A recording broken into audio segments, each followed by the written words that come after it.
Perlahan tapi pasti, kasus COVID-19 di Sulawesi Selatan mulai alami penurunan. Lonjakan kasus yang terjadi dalam beberapa bulan terakhir kini mulai bisa dikendalikan. Sejumlah kebijakan yang diambil pemerintah daerah jadi salah satu kunci kasus COVID-19 mulai bisa ditekan. Penerapan protokol kesehatan mungkin yang paling nampak. Kebijakan ini jadi yang paling sering dikampanyekan, mulai dari mencuci tangan, jaga jarak, dan juga menggunakan masker.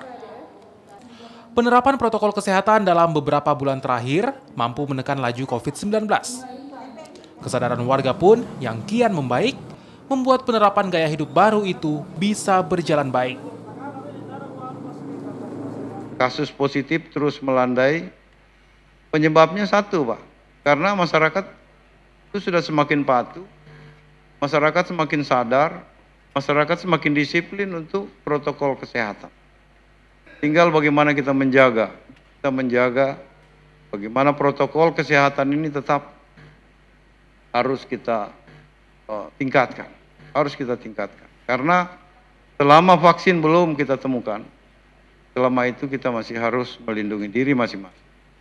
Karena jujur, Pak, kita belum tahu kapan kita akan keluar dari persoalan pandemi COVID-19. Hanya daerah yang kompak dengan masyarakatnya, menjaga diri masing-masing.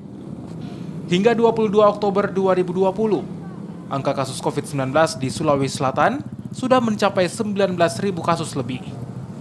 Makassar jadi kota penyumbang terbanyak kasus COVID-19 di daerah ini. Tim Liputan, Kompas TV, Makassar.